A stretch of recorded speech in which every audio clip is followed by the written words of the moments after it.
Hello everyone, how are you all? I hope you guys are doing well. Welcome back to our channel. And guys, आज के अपने इस session में हम लोग डिस्कस करेंगे आपका प्रैक्टिस सेट नंबर 12। ये जो प्रैक्टिस सेट है ये आपका यूजीसी नेट जेआरएफ एग्ज़ाम के लिए बहुत ही ज़्यादा इम्पॉर्टेंट है। आज जो क्वेश्चंस को हम डिस्कस करेंगे ये आपके एग्ज़ाम पैटर्न पर बेस्ड क्वेश्चंस हैं यूजीसी नेट एग्ज़ाम के, और ये क्वेश्चंस आपके प्रीवियस ईयर में आए हुए क्वेश्चंस हैं, आपके पीवाईक्यू हैं। तो आपके लिए ये सेशन बहुत ही ज़्यादा इम्पॉर्टेंट रहने वाला है। तो वीडियो को विदाउट स्किप किए लास्ट तक ज़रूर देखें ताकि आपसे कोई भी इम्पॉर्टेंट क्वेश्चन मिस ना हो। साथ ही साथ आप अपनी प्रैक्टिस को भी चेक कर सकते हैं कि आपकी प्रिपरेशन जो है वह कितनी है, किस टॉपिक पर आपको ज़्यादा फोकस करने की ज़रूरत है। तो इसलिए ये प्रैक्टिस सेट आप ज़रूर देखें। पहले आप खुद से क्वेश्चन का आंसर करने की कोशिश करें और उसके बाद आप अपना स्कोर चेक करें कि आपके कितने टोटल सही जा रहे हैं और आप कहाँ स्टैंड कर रहे हैं। तो फर्स्टली वीडियो को स्टार्ट करने से पहले अगर अभी तक आपने हमारे चैनल को सब्सक्राइब नहीं किया है या फिर आप हमारे चैनल पर नए हैं तो यूजीसी नेट एग्ज़ाम की बेस्ट प्रिपरेशन के लिए चैनल को सब्सक्राइब करना बिल्कुल ना भूलें। साथ ही साथ बेल आइकन को भी प्रेस करें ताकि हम अपनी जब भी कोई न्यू वीडियो अपलोड करें तो उसका नोटिफिकेशन सबसे पहले आप तक पहुंच सके। Okay guys, so without wasting much more time, let's move towards our topic. So let's get started. The first question is, a research paper is a brief report of research work based on। अब यहाँ पर आपसे पूछा है कि जो research paper होता है वो एक ब्रीफ रिपोर्ट होती है रिसर्च की, ठीक है, रिसर्च वर्क की। तो वो किस पर बेस्ड होती है? ये जो आपके रिसर्च पेपर जो लिखे जाते हैं, ठीक है, किसी भी एक पर्टिकुलर टॉपिक पे आप फिर मतलब कोई भी एक टॉपिक ले लेते हैं, उसका एब्स्ट्रैक्ट आप लिखते हैं। एब्स्ट्रैक्ट में आप बताते हैं कि आप जो भी पेपर लिख रहे हैं वो आप किस बारे में लिख रहे हैं, किन किन टॉपिक्स को आप यहाँ पर कवर करने वाले हैं। उसके बाद आप उस टॉपिक जिस टॉपिक पर आप रिसर्च पेपर लिख रहे हैं उसका इंट्रोडक्शन प्रोवाइड करते हैं। इंट्रोडक्शन के बाद उसमें जो भी आपका थिंग्स आने वाली, जैसे कि उसकी कैरेक्टरिस्टिक्स हो गई, इम्पैक्ट्स हो गए, एडवांटेजेस हो गए, डिसएडवांटेजेस हो गए। आप उस रिसर्च जब आप करते हैं तो फिर आप एक स्कोर भी देखते हैं, एक डेटा भी देखते हैं, ठीक है। तो ये सब करने के बाद आप लास्ट में क्या करते हैं, कंक्लूड करते हैं, कंक्लूज़न देते हैं, डिस्कशन देते हैं, और फिर जहाँ से आपने ये पॉइंट्स जो थे वो लिए थे वो आप लास्ट में आप यहाँ पर रेफरेंस भी देते हैं। तो इसको ये क्या कहा है, इसको एक ब्रीफ रिपोर्ट कहा है, ठीक है। तो ये जो ब्रीफ रिपोर्ट है ये आपके रिसर्च वर्क की वो किस पर बेस्ड होती है, ठीक है। हमें ये बताना है कि आपने कोई भी एक रिसर्च की और उसके बारे में आपने लिखा, तो वो एक छोटी सी एक ब्रीफ रिपोर्ट थी। अब वो बेस किस पे होती है? क्या सिर्फ प्राइमरी डेटा पे बेस होती है? आपने जो सबसे पहले डेटा लिया होगा उसी की बेसिस पे आप पूरा रिसर्च पेपर लिख देंगे, या फिर सेकेंडरी डेटा पर ही बेस्ड होती है जो आप बाद में डेटा लेंगे उस पर, या फिर दोनों पर? तो देखिए, जब भी आप कोई रिसर्च करते हैं तो आपका जो इनिशियल होता है उसको तो आप इंक्लूड करते ही हैं। साथ साथ जैसे मैंने अभी आपको बताया ना कि आपने एब्स्ट्रैक्ट लिखा तो ये एब्स्ट्रैक्ट है आपका। उसके बाद आप क्या कर रहे हैं,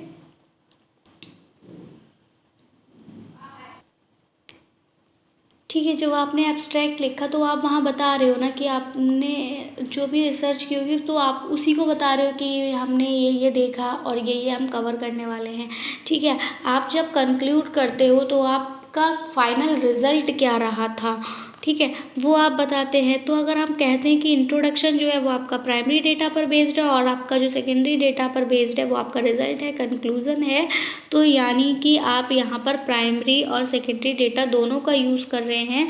तो यहाँ का जो करेक्ट ऑप्शन हो जाएगा दैट इज़ ऑप्शन नंबर सी।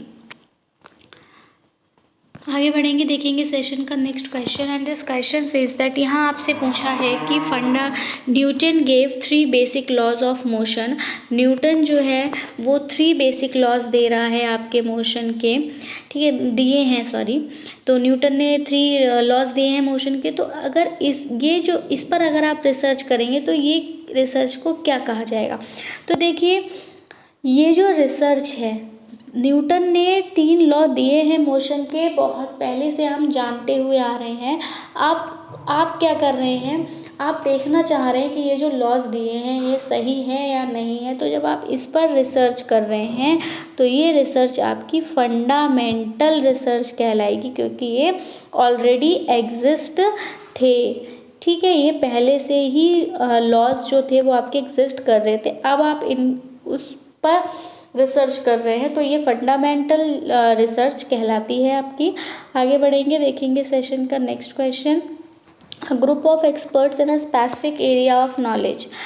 एक स्पेसिफिक एरिया पे नॉलेज के, ठीक है, ग्रुप ऑफ एक्सपर्ट जो है वो असेंबल्ड हुए हैं एक प्लेस पे, और उन्होंने एक सिलेबस प्रिपेयर किया है नए कोर्स के लिए। तो ये प्रोसेस क्या कहलाएगी? मतलब आप एक जगह पर कहीं इकट्ठे होते हैं और ये कोई भी एक सिलेबस प्रिपेयर करते हैं, एक्सपर्ट्स के द्वारा ही किया जा रहा है। तो इस प्रोसेस को क्या सेमिनार कहेंगे, क्या वर्कशॉप कहेंगे, क्या कॉन्फ्रेंस कहेंगे, या फिर सिंपोजियम कहेंगे? तो देखिए, सेमिनार आप सभी ने अटेंड किया होगा, तो आप सभी को पता है सेमिनार में आप किसी भी कोर्स के लिए सिलेबस नहीं डिसाइड करते। सेमिनार में क्या होता है, आप किसी भी जो भी टॉपिक होता है उस टॉपिक पर आप एक्सप्लोर करते हैं, उस टॉपिक को आप वहाँ पर डेमोन्स्ट्रेट करते हैं, ठीक है। लेकिन आप नए कोर्स के लिए कोई सिलेबस नहीं बनाते, इसलिए ये ऑप्शन भी आपका गलत हो जाएगा। नेक्स्ट, कॉन्फ्रेंस भी आपका सेमिनार की ही तरह होता है, इसलिए ये ऑप्शन भी नहीं आएगा, सिंपोजियम भी नहीं आएगा। जो करेक्ट ऑप्शन रहने वाला है इसके लिए, दैट इज़ वर्कशॉप। वर्कशॉप में क्या होता है कि काम ही किया जाता है कोई भी, तो वहाँ पर यही है कि ग्रुप ऑफ एक्सपर्ट एक एरिया ऑफ नॉलेज के असेंबल्ड हुए एक प्लेस पे और उन्होंने सिलेबस को बनाया। तो क्या है, इस प्रोसेस को हम कहेंगे कि उन्होंने क्या की, एक वर्कशॉप की। आगे बढ़ेंगे, देखेंगे सेशन का next question. And the process of conducting research. Research को कंडक्ट करने की प्रोसेस में फॉर्मुलेशन जो होता है हाइपोथेसिस का, उसको किसके द्वारा फॉलो किया जाता है, ठीक है। तो हाइपोथेसिस किसके द्वारा फॉलोड है? आपका स्टेटमेंट ऑफ ऑब्जेक्टिव्स के बाद, या फिर आपका एनालिसिस ऑफ डेटा, या फिर सिलेक्शन ऑफ रिसर्च टूल्स, या फिर कलेक्शन ऑफ डेटा। तो the correct answer for this question is collection of data, यानी कि जो हाइपोथेसिस का फॉर्मुलेशन है वो आपका किसके बाद होता है? वो आपका कलेक्शन ऑफ डेटा के बाद आप करते हैं, ठीक है। आगे बढ़ेंगे, देखेंगे सेशन का नेक्स्ट क्वेश्चन। एंड ये जो क्वेश्चंस हैं आपके, ये पैसेज पर बेस्ड क्वेश्चंस हैं। तो पैसेज बेस्ड क्वेश्चंस को सॉल्व करने से पहले हम एक बारी क्वेश्चंस को देखेंगे और फिर हम उसके बाद पैसेज रीड करेंगे। So question number 5, an intellectual historian aims to fully understand। एक जो intellectual historian है उसका लक्ष्य क्या पूरी तरह से समझना होता है? The chosen text of his own, political actions, historical trends, या फिर his enquiries। नेक्स्ट है, intellectual historians do not claim exclusive position of. जो इंटेलेक्चुअल हिस्टोरियन होते हैं वो क्लेम नहीं कर सकते एक्सक्लूसिव पोजीशन को, किसके? कंक्लूजन के, किसी भी कॉर्पस एविडेंस के, डिस्टिंक्टिवनेस, या फिर habitual interpretation. Next is the misconception about intellectual history stem from. जो आपकी इंटेलेक्चुअल हिस्ट्री की जो स्टैम है उस पे मिसकंसेप्शन, उसके बारे में जो मिसकंसेप्शन है वो कहाँ से है? बॉडी ऑफ टेक्निक से, कॉमन स्टॉक ऑफ नॉलेज से, डोमिनेंस ऑफ पॉलिटिकल हिस्टोरियन से, या फिर कॉस्मोलॉजिकल बिलीफ से। Next question is what is philistinism. ये आपको पता कैसे चलेगा? पैसेज से। क्या है फिलिस्टिनिज्म? रीइंफोर्समेंट है प्रिजुडाइज का, या फिर फैब्रिकेशन है रीजंस का, या फिर hold of land owing classes है, या फिर belief that power and it's excise matter.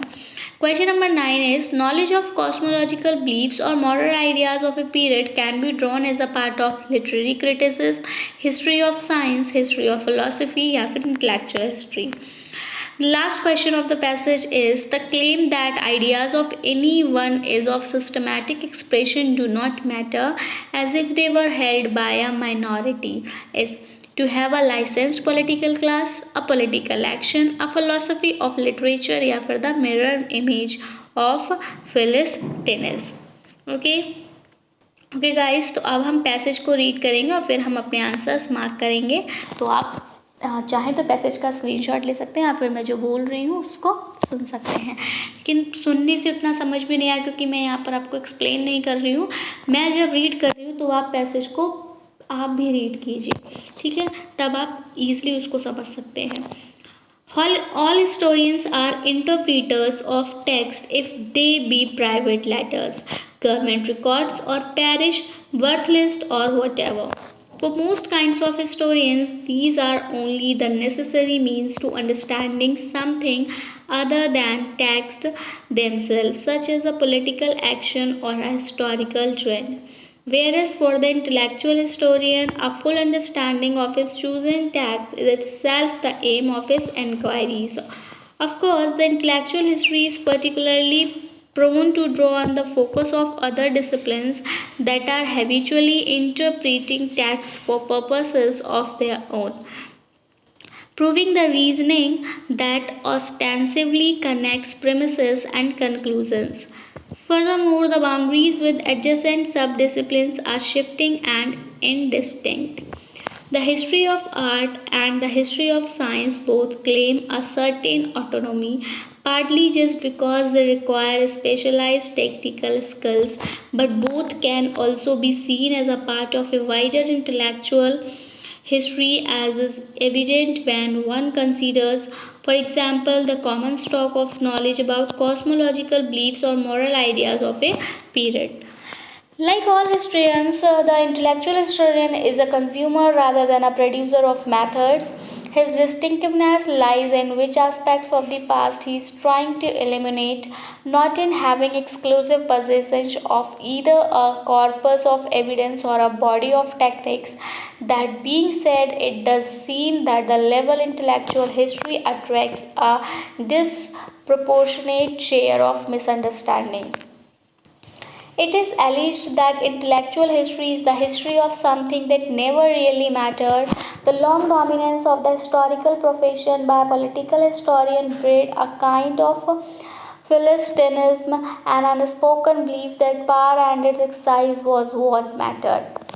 The prejudice was reinforced by the assertion that the political action was never really the outcome of principle or ideas that were more flapdoodle.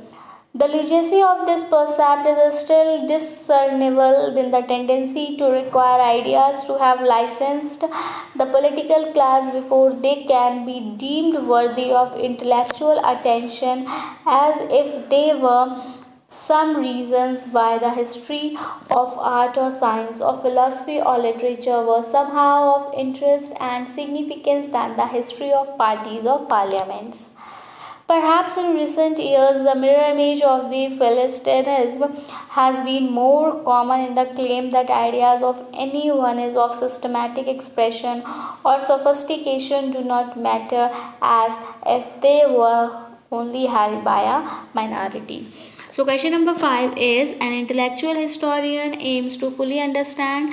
The correct answer for this question is the chosen text of his own. Question number 6 is, intellectual historians do not claim exclusive possession of. The correct answer for this question is habitual interpretation. Next is, the misconception about the intellectual history stem from. The correct answer for this question is cosmological beliefs. Next question number 8. What is Philistinism? So it is belief that power and its exercise matter. Option number D is the correct answer for this question. Next question number 9.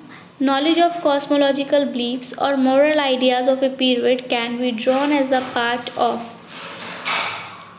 So the correct answer for this question is intellectual history.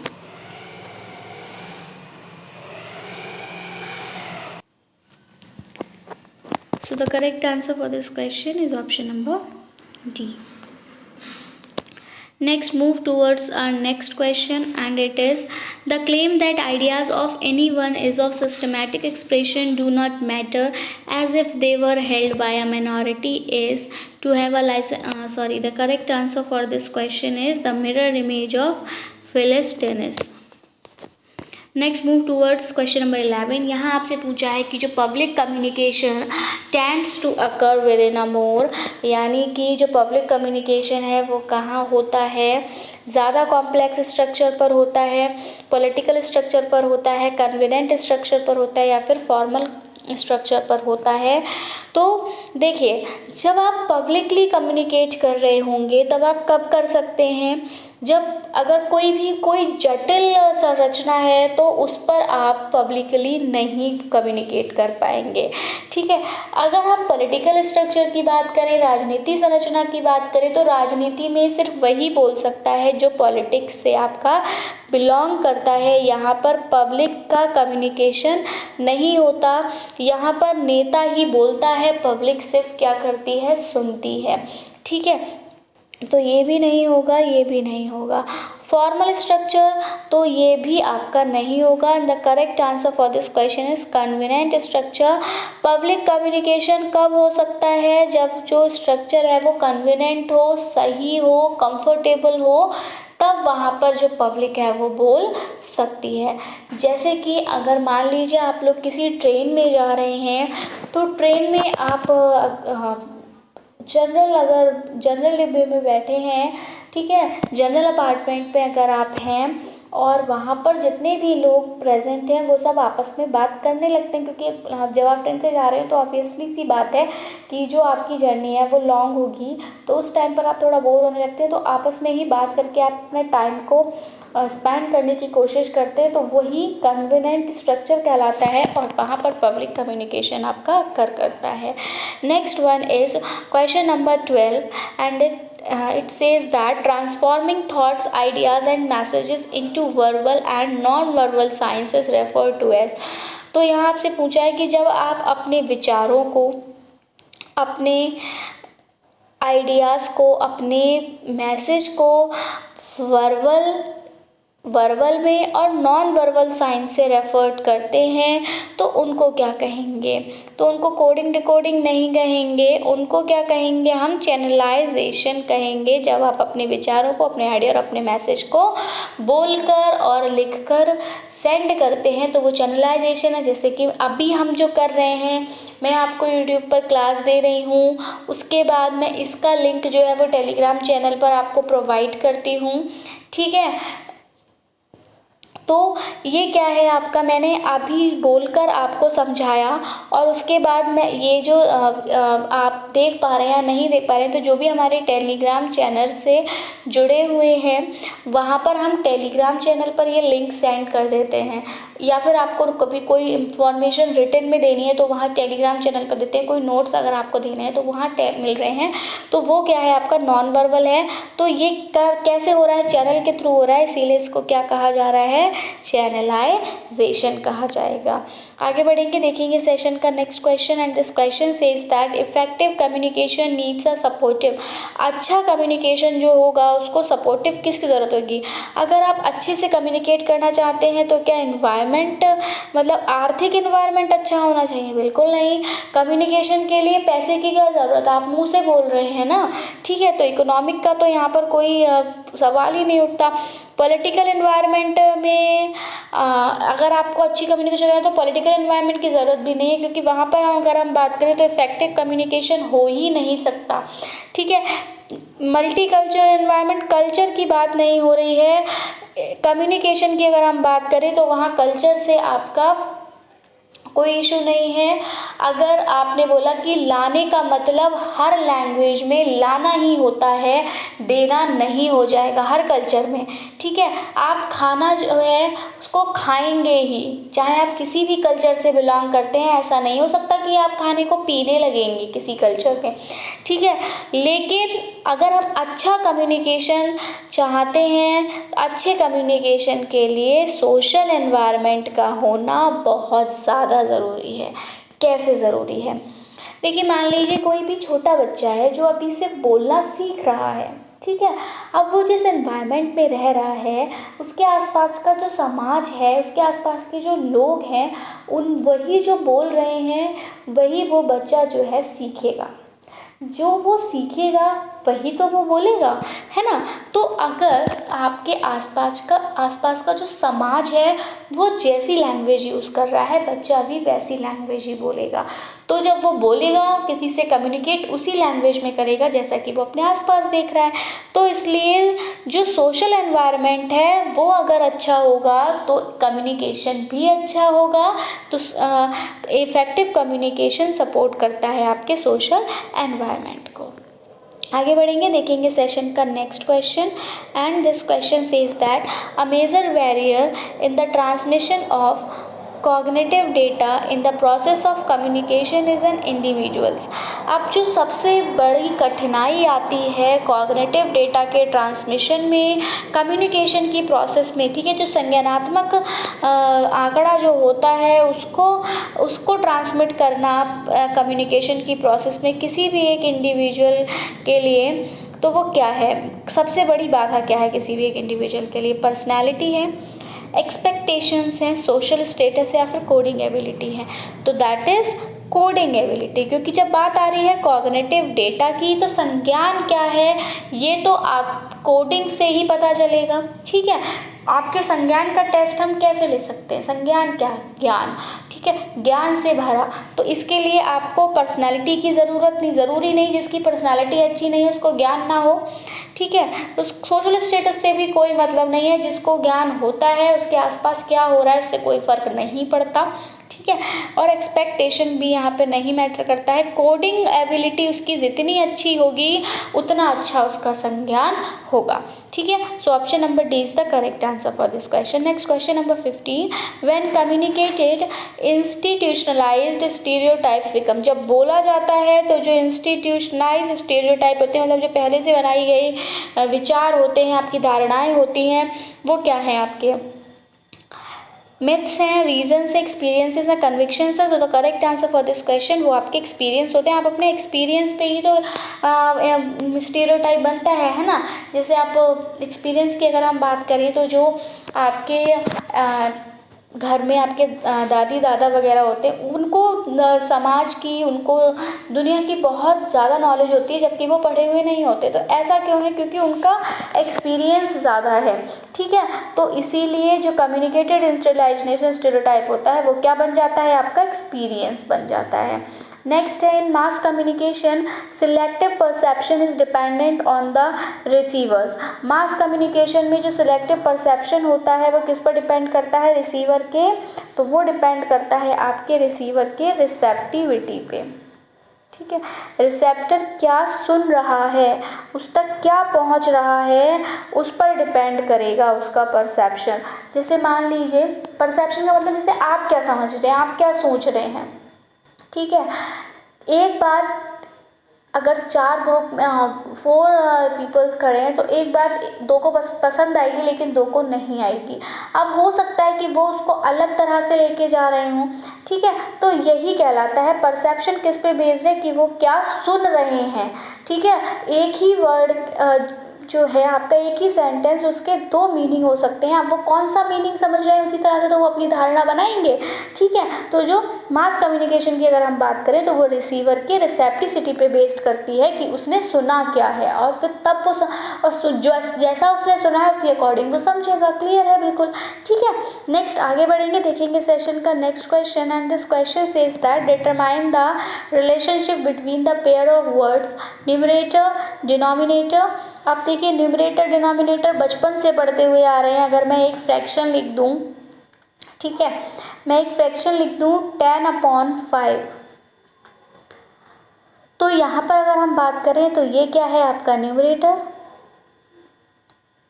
और ये क्या है? आपका denominator.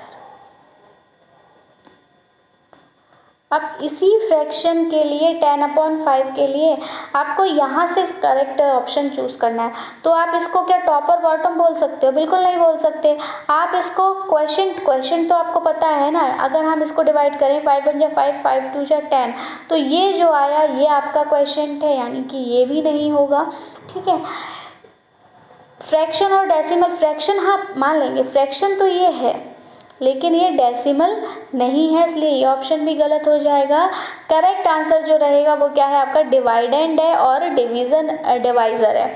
ठीक है, आप यहाँ से आप समझ सकते हैं कि जिसको आप डिवाइड कर रहे हैं यानी कि आपका ये क्या है? आपका डिवाइडेंड है। ठीक है, और किससे डिवाइड कर रहे हैं? आप इसको डिवाइड कर रहे हैं 5 से, तो ये आपका डिवाइजर है।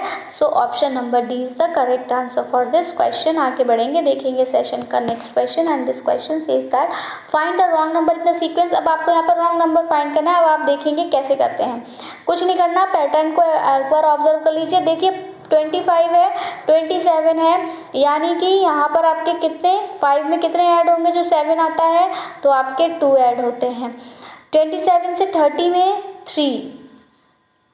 3 से 13 में 35 से 5, 35 to 42 7, 42 to 53 11। अब आप देखकर समझ पा रहे हैं कि ये कौन से नंबर्स हैं? बिल्कुल जो सिर्फ अपने टेबल में आ रहे हैं और 1 के टेबल में आ रहे हैं, सिर्फ 2 टेबल में आ रहे हैं, ऐसे नंबर्स यहाँ पर हमें, ऐसे नंबर्स का ये सीक्वेंस है। तो अब आप जब यहाँ पर देखेंगे 53, तो 53 के बाद आपका यहाँ पर जो आ रहा है वो 12 आ रहा है, जबकि 12 जो है वो आपका इस नंबर के अंतर्गत नहीं आता, 13 आता है। यहाँ पर 166 होना चाहिए था, तो जो रॉन्ग नंबर है that is 165।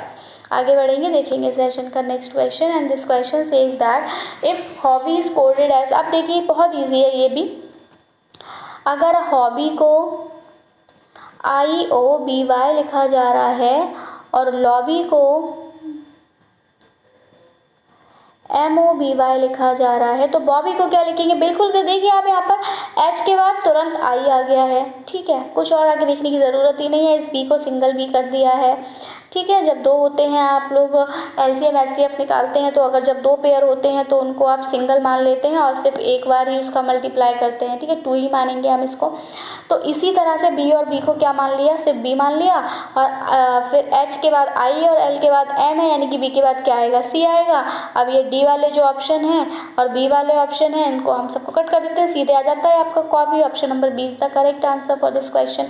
Next question number 20, and is set the letter in the first set. अब आप देखो पहले सेट में जो लेटर है उनका कुछ रिलेशन है, उस रिलेशन को एक बार देख लो और उसके बाद फिर करेक्ट आंसर बताओ सेकंड सेट के लिए।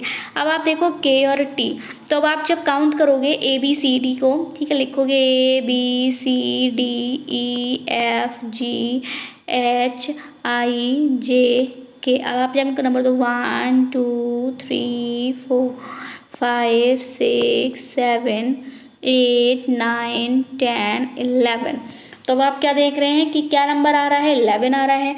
सिमिलरली जब आप टी पे पहुंचेंगे तो 20 आएगा। तो क्या है, इनके अल्फ़ाबेट का जो नंबर है वही आपको लिखना है। तो आप जे के लिए देख लो क्या लिखेंगे?